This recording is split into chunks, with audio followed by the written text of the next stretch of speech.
ویدیویی که امروز دارید میبینید یه مقدار با ویدیوهای دیگه من متفاوته، از این نظر که موضوعش یکم فرق داره. چرا؟ چون این اولین باریه که من نشستم اینجا و دارم راجع به یک گوشی اندرویدی صحبت میکنم.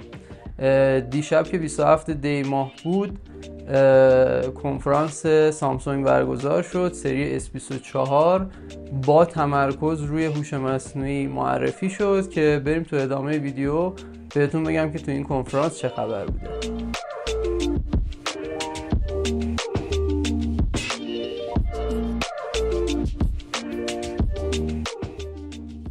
لایو کنفرانس ساعت 8:30 شروع شد و حدود 1 ساعت چند ثانیه دمو پخش شد.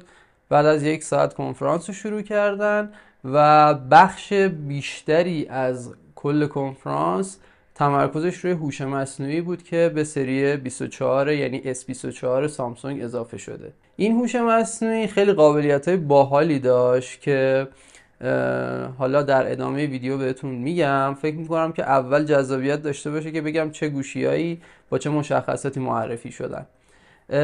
S24 و S24 پلاس و S24 اولترا دیروز معرفی شدن که از نظر طراحی خب طراحیشون یه مقدار عوض شده و تخت شدن جوری که شما S24 و S24 پلاس رو وقتی از کنار نگاه میکنید عین سری معمولی آیفونه. این دو مدل بدنشون از آلومینیومه و جنس بدنه S24 اولترا تیتانیوم شد که 4 تا رنگ دارن: بلک، گری، وایولت و یلو.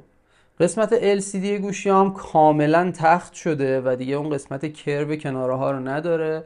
فکر می‌کنم دیگه اون مشکل چسبیدن گلس و اینجور چیزا هم حل شد و جنس اون شیشه روی گوشی هم گوریلا آرموره که 4 برابر مقاومتش بیشتره توی خط و خش و آنتی رفلکس هم هست، جوری که شما توی نور خورشید هم مستقیم اگر بتابه راحت میتونید ببینید. البته اینکه 2600 نیت روشنایی هم داره بی تأثیر نیست تو این قضیه. هر سه تا مدل این گوشی ها هم LCD 120 هرتزی رو دارن و نکته مهم دیگه هم اینه که 7 سال آپدیت میگیرن.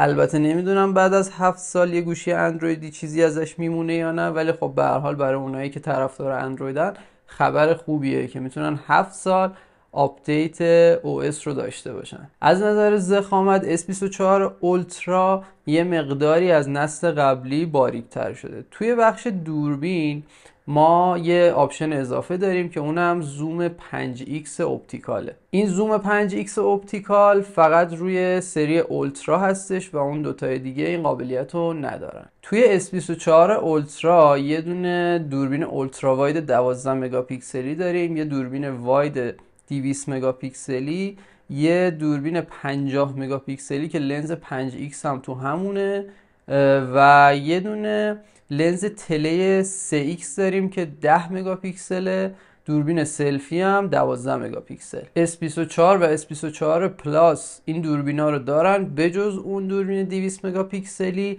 و اون زوم 5x اپتیکال رو هم ندارن. سامسونگ امسال اومد ظرفیت باتری ها رو هم افزایش داد. S24 4000 میلی آمپره، S24 پلاس 4900 میلی آمپر و S24 اولترا 5000 میلی آمپر. S24 پلاس و اولترا با 12 گیگ رم عرضه میشن و S24 معمولی با 8 گیگ رم. حافظه S24 معمولی 128 و 256، 24 پلاس 256 و 512 و S24 اولترا 256 512 و 1 ترابایت. شروع قیمت ها هم به این صورته که S24 از $799 شروع میشه، S24 پلاس $999 و S24 اولترا از $1299. اگر بخوایم منطقی باشیم و قیمت دلاری گوشی ها رو در نظر بگیریم، طبیعتا این گوشی ها نباید رجیستر بشن، ولی احتمال خیلی زیاد رجیستر میشن و امیدوارم که بقیه گوشی ها هم رجیستر بشن و این مشکل رجیستری بالاخره حل بشه توی این مملکت.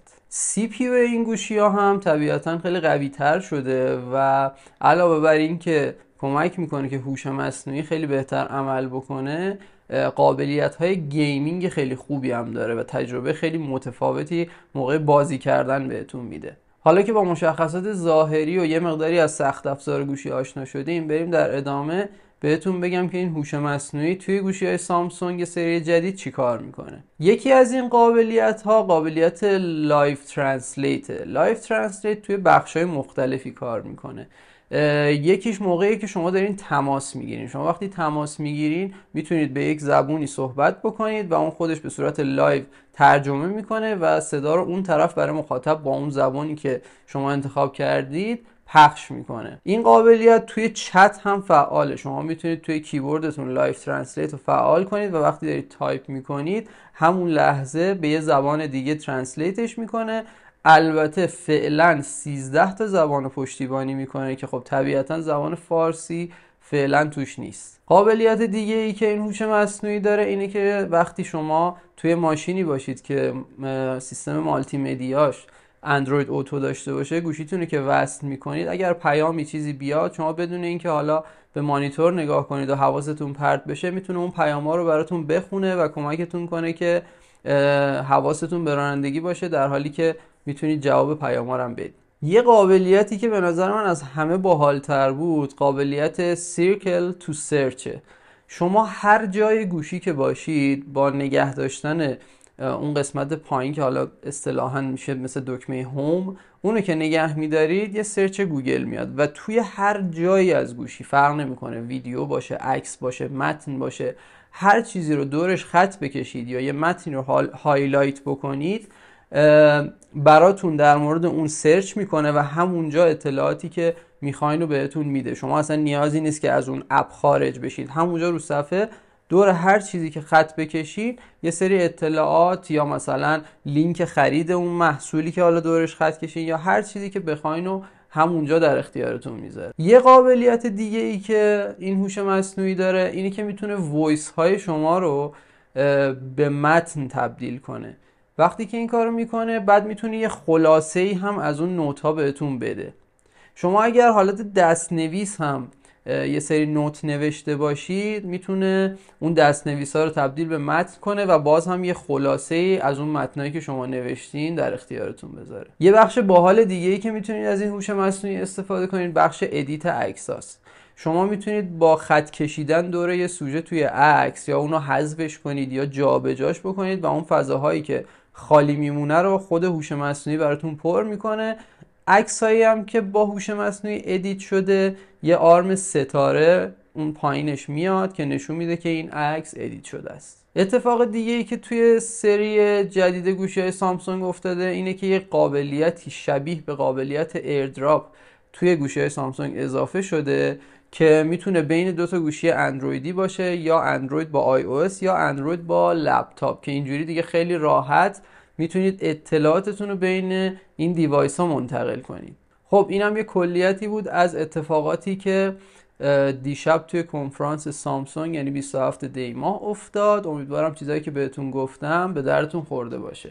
مرسی که ویدیو رو تا آخر نگاه کردید. اگر چنل رو سابسکرایب ندارید لطفاً سابسکرایب بکنید و توی کامنت ها برام بنویسید که شما طرفدار آی او اسید یا اندروید. یه خبر خوبم دارم برای طرفدارای سامسونگ، به زودی توی فروشگاه سومو مارکت ما اکسسوری سری S24 رو موجود میکنیم، پس حتما پیج رو فالو داشته باشید.